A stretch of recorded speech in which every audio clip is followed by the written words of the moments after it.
Policijos bendruomenį norime pristatyti Šiaulių apskrities vyriausiojo policijos komisariato patrulių rinktinėje naudojamą ginkluotės komplektą, kurį sudaro pareigūnams jau pažįstamas Glock sistemos Glock 17 pistoletas su padidinta 33 šovinių dėtuve ir Kepa Arms konverteriu, kurio pagalba minėtas pistoletas tampa lengvuoju šturmų šautuvu, kuris nieko nenusileidžia faktiškai balistiniam ir ergonominiam savybėm, nieko nenusileidžia policijos arsenale naudojamiems Uzi ir Heckler Koch pistoletams kulkosvaidžiams.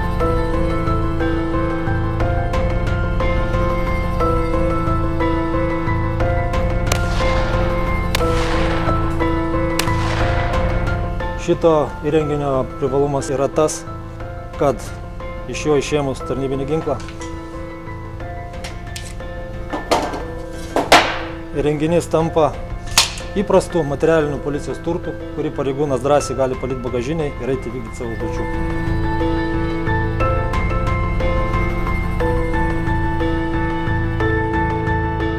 Konverteriaus universalumas ir privalumas yra tas, kad ant jo galima kabinti ant viverinės pavažos, mes galim kabinti įvairiausius aksesuarus. Mūsų atveju mes pakabinom ergonomišką rankeną, uždėjom taktinį prožektorių, uždėjom mechaninius taikiklius, tuo atveju, jeigu sugestų kalimatorius arba lazeris neveiktų. Užkabinom lazerinį taikiklį.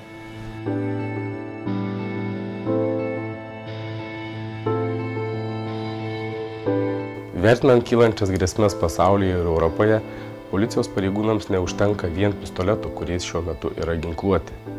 Pistoletais galima užtikrinti savo kasdienės funkcijas, tačiau minėtoms grėsmėms atremti reikalingi ir tobulesni ginklai. Dėl šios priežasties Šiaulių apskrities vyriausiojo policijos komisariato pareigūnai įsigijo konverterius, į kuriuos įdėjus tarnybinį ginklą Glock gauname šturmo ginklą, kuriuo galima atremti ir didesnės grėsmes.